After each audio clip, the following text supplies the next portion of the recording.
이제 실제로 가장 중요한 건 관리죠. 다만 이제 치료나 관리 시에 가장 좀 염두에 둘 점들이 있어요. 이미 나빠진, 만성적으로 나빠진 신장은 회복되지 않아요. 점점 악화되거든요. 따라서 신장 기능이 회복되거나 완치가 치료의 목표가 될 수가 없어요.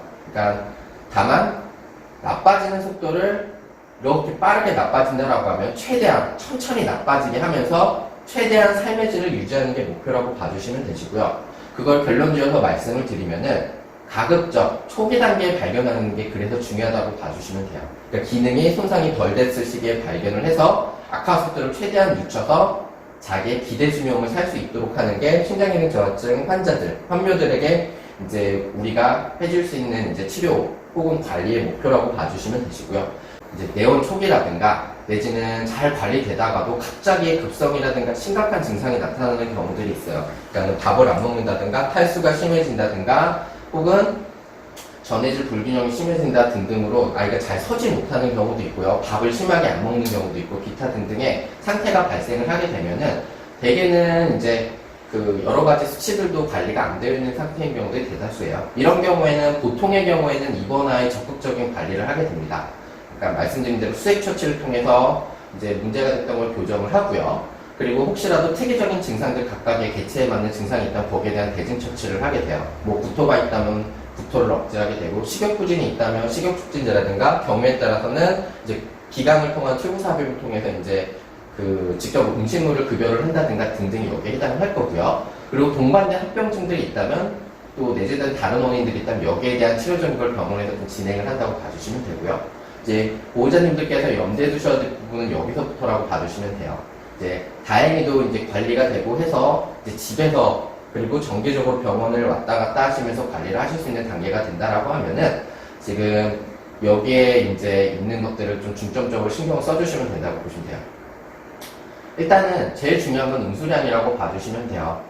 근데 중요한 거는 물량을 늘리는 것들은 스스로 물량을 늘리는, 스스로 먹게 환경 관리를 하는 것들, 그리고 주기적으로 병원이라든가 혹은 집에서라든가 피하 수액을 하는 것들, 그리고 뭐 실제로 진짜 억지로 먹이는 것들 등의 방법이 있을 텐데 강제급수는 가급적 안 하시는 게 좋다라고 말씀드릴게요. 이건 고양이의 본능이랑 좀 관련이 되어 있는 건데 뭐 굳이 아팠을 때 뭔가를 하는 거를 말씀드리지 않더라도 대다수 고양이들은 돌보시면서 느끼셨을 거예요. 뭔가 억지로 뭔가를 했을 때 아이들이 굉장히 스트레스 받고 싫어한다는 거. 근데 이제 밥을 먹인다든가 물을 먹인다든가 하는 것들이 강제로 됐을 때는 거기에 더해서요. 해당 시도가 끝난 뒤에 그걸로 인해서 밥을 먹는다든가 물을 스스로 마시는 양이 훨씬 더 감소할 수 있어요. 그리고 이제 적당한 음수량이라고 하면은 일반적으로 건강한 아이들이라고 하면은 몸무게 50ml 정도 곱하시면 정확하게 한 48ml 정도 곱하시면 그 양이 나올 텐데 그거보다 1.2배에서 1.5배 정도 더 많은 양을 먹으면 좋다고 보시면 좋아요. 왜냐하면 신장기능 저하증 자체가 물이 많이 빠져나오는 질환이기 때문에 건강한 아이보다는 훨씬 많이 마시는 게 이제 몸 안의 소화 상태를 유지하는 데 도움이 된다고 봐주시면 되시고요. 따라서 뭐 예전에 다른 뭐 방광염이라든가 혹은 고양이 환경관리라든가 이런 거 여러 번 언급이 됐는데 이제 환경적인 방식을 통해서 관리를 좀 해주셨으면 해요. 중요한 거는 결국에 이제 캔을 다행히 주식용 캔을 먹는 아이들이다. 특히 이제 처방시킨까지 먹어주는 아이다라고는 캔사를 위주로 전체 시기를 해주시는 게 가장 좀 권해드리고 싶은 방식이고요. 그 외에 물그릇 숫자 늘린다든가 정수경 물그릇 같은 것도 이용을 해주시고요. 혹은 이제 뭐 심장병 같은 내재적인 다른 질환, 그러니까 결국에 흥분하지 않아도 될 만한 뭐 그런 것들이 있다, 그 상태가 질병이 없다라고 한다면은 이제 캔닉 같은 티백 같은 것도 이용해 주시는 것도 방법이 될 수 있을 거고요. 알러지 같은 것들이 없다면은 고양이들이 먹어도 되는 뭐 고기 국물이라든가 내지는 이제 캔국물 같은 것들을 이용하셔갖고 물을 타주시는 방법도 있을 수는 있을 거예요. 그리고 이게 잘 안 된다라고 하면은 차라리 주기적으로 피하 수액을 좀 시도하시는 게 조금 더 아이한테 좋다고 봐주시면 돼요. 물론 피하 수액 같은 경우도 너무 이른 시기에 시작이 되게 되면 나중에 필요할 때 효율이 좀 떨어진다고 하거든요. 그러니까 예를 들어서 뭐 할 필요가 없는 상황에서부터 주 1, 2회 정도의 피하 수액을 하게 되면 나중에 필요할 때 피하 수액의 효율이 좀 떨어진다고 알려져 있기 때문에 요거 같은 경우도 주치의와 반드시 좀 상의를 하실 필요가 있으세요. 그리고 이제 그 다음에는 식이 조절입니다. 이제 결국에는 그 신장 기능 저하증이 있었을 때 이제 증상과 관련된 거는 이제 단백질이 대사산물이라고 하는 것들이 이제 어떤 분들은 거 이렇게 부르시기도 하는데 비유의 수치의 증가와 관련된 경우들이 많아요. 그렇기 때문에 그 비유의 수치를 낮추는 게 보통의 이제 신장 관리의 기본적인 그 메커니즘이 되는데, 따라서 그 비유에는 단백질의 대사산물이기 때문에 단백질 자체를 줄이는 목적으로 식이 조절을 합니다. 따라서 단백질을 제한하고요. 또 인이 아까 고인혈증이 있는 것들이 좋지 않다고 말씀 좀 드렸잖아요. 따라서 인도 제한을 하고요. 나트륨에 대한 제한은 최근 같은 경우에는 그렇게 중요하지 않지 않나라는 그런 논문이나 이런 것도 있는 것 같아요. 다만 이제 전통적으로는 좀 같이 제한한다라고 봐주시면 되시고요. 이제 반대로 그 신장기능 저하증이 좀 진행이 되게 되면 칼륨이 좀 떨어지는 경우들이 종종 있어요. 그렇기 때문에 칼륨이라든가 신장 기능에 도움이 될 수 있는 이제 것들이 좀 들어가 있게 해서 식단을 짜는 것들이 일반적인 식이 조절이라고 봐주시면 되고요. 따라서 추천되는 시기는 이렇게 보시면 돼요. 물도 많이 마셔야 되기 때문에 가장 추천되는 건 아이가 잘 먹어만 준다면 처방 사료 중에 습식 사료. 근데 잘 안 먹는 아이들이 좀 꽤 있거든요. 그런 아이들은 적어도 건식 사료. 근데 이거 모두 안 먹는다 하면서 이 집에서 만들어 주실 수 있다라고 하면은 신장 관련된 맞춤형 이제 홈메이드를 해주시는 것들이 좀 좋고요. 이 모두가 좀 여의치 않다라고 했을 때는 적어도 이제 습식 위주의 시기를 좀 해주시는 게 좀 권장이 되기는 합니다. 식이 조절 시 좀 집에서 생각 쓰셔야 될 것들이 있는데, 일반적으로 단백질 함량이 낮기 때문에 맛이 좀 떨어져요. 뭐 잘 먹는 아이들은 좀 고맙기는 합니다만 대다수에서 좀 나타나는 문제가 될 거고요. 따라서 처음에 변경 시에 갑자기 이제 너 신장 걸렸으니까 바로 이것만 먹어야 돼 한다기보다는 천천히 섞어주시면서 변경해주시면서 이제 새로운 사료에 적응하도록 도와주시는 게 좋고요. 또 거기에 더해서 이제 신장기능 저하증이 걸린 아이들의 상당수는 이제 나이가 좀 든 친구들이기 때문에 이 나이 때문에도 사실 사료에 쉽게 질리는 경향이 있거든요. 거기에 맛없는 사료가 들어가기 때문에 이제 처방 사료분들도 사실 여러 개가 있거든요. 여러 회사에서 나오는 것들이 있기 때문에 알러지 문제만 없다라고 하면 이제 돌아가면서 주시는 것도 방법이 될 수 있어요.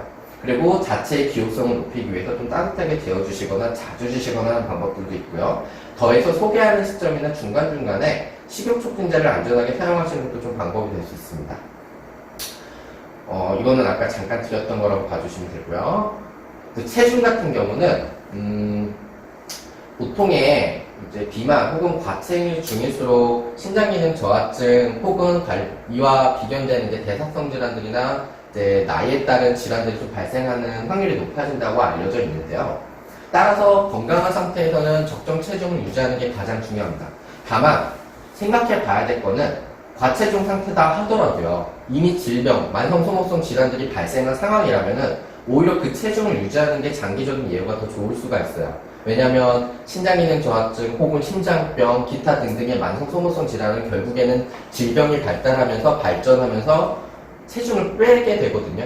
따라서 오히려 이게 질병이 발견된 상태에서 과하게 체중 감량을 하는 경우라고 하면은 이제 상태가 악화되는 속도가 좀 더 빨라진다든가 내지는 이제 남은 기대 수명이 더 짧아지는 경우가 생길 수 있기 때문에 너무 이제 그 체중 감량이나 이런 것들에 대해서 신경을 많이 쓰시진 않으셨으면 하고요. 또 아이의 체중에 따라서도 좀 다를 수 있기 때문에 이것도 역시도 수의사와 좀 상의를 적극적으로 좀 하실 부분이 있다고 보여져요. 뭐 정말 좀 체중을 빼는 게 더 좋은 아이들이 분명히 있으니까요. 그리고 이제 아까 단백뇨가 있는지 고인혈증이 있는지 고혈압이 있는지 이걸 체크하는 게 중요하다라고 말씀을 드렸는데, 그 이유는 다시 설명을 드리면 얘가 신장 기능 저하증을 더 악화시킬 수 있기 때문입니다.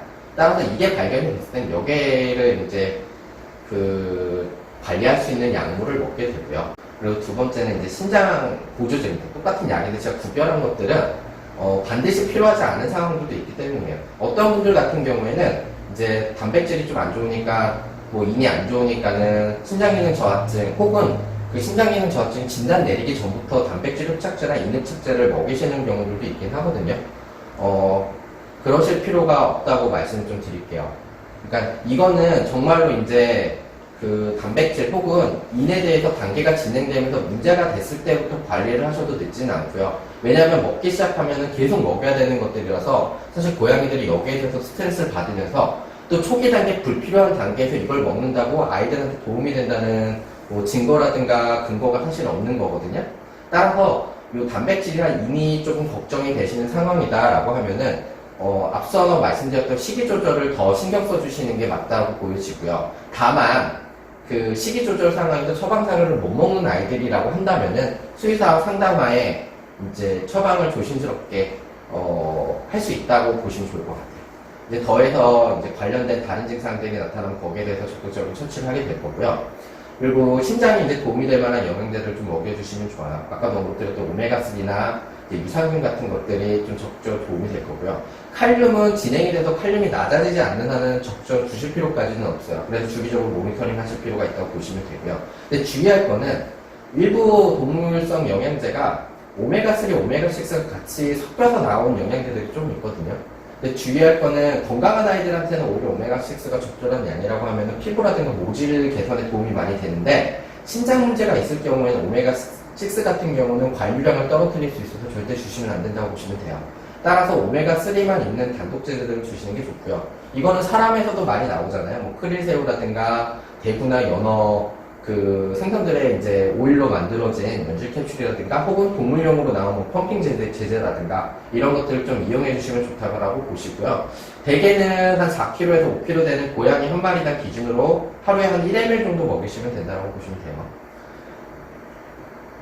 그리고 마지막으로는 강조 많이 드리는데 가끔 그런 경우도 있어요. 진단 정말 초기에 잘 받고 관리도 처음에 잘 하셨는데 이제 아이가 좀 괜찮다고 여겨지시다 보니까는 모니터링을 중간에 안 하시다가 갑자기 증상이 심해져서 내원하시는 분들이 있으시거든요.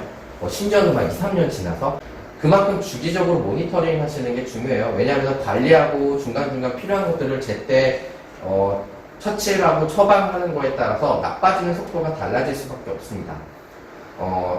그리고 이게 또 중요한 이유는 단계, 뭐 스테이징은 나눴는데 사실 스테이징보다는 이제 말씀드렸던 뭐 고혈압, 고위혈증, 단백질 유무나 다른 합병증 혹은 내재 질환들이 생기거나 하는 개체적인 발전 양상에 따라서 질환 발전 양상에 따라서 그 다 다르게 좀 관리를 하고 맞춤형으로 관리를 해야 되기 때문에 이 부분을 중간중간에 정기적으로 좀 확인하실 필요가 있고 매우 중요하다고 보시면 돼요. 특히 잘 관리되는 신부종 같은 경우에도 갑자기 나빠지거나 하는 식으로 관리 방법을 다르게 적용하기도 하고요.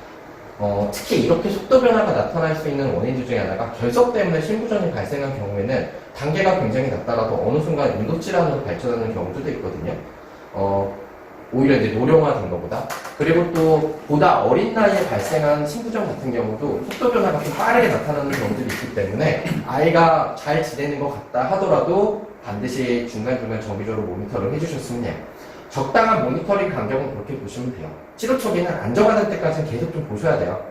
그거에 따라 이제 수의사들이 좀 분들이 정해 주실 거예요. 뭐 입원을 하고 일주일 뒤에 오셔야 되고 뭐 3일 뒤에 오셔야 되고 2주 뒤에 오셔야 되고 이런 식으로요.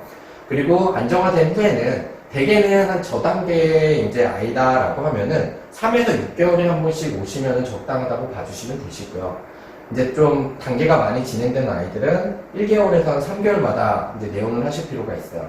오실 때마다 아이 상태에 따라 체크를 하게 될 거예요. 대개는 잘 유지되고 이제 또 저단계인 아이들 같은 경우에는 짧은 간격 같은 경우에는 이제 뭐 체중이라든가 식욕이라든가 혈압 정도 체크하고 반년 단위로 더 나가는 검사들을 진행하게 될 거고요. 악화된 친구들은 이런 검사 간격이 좀 더 짧아진다고 봐주시면 되세요.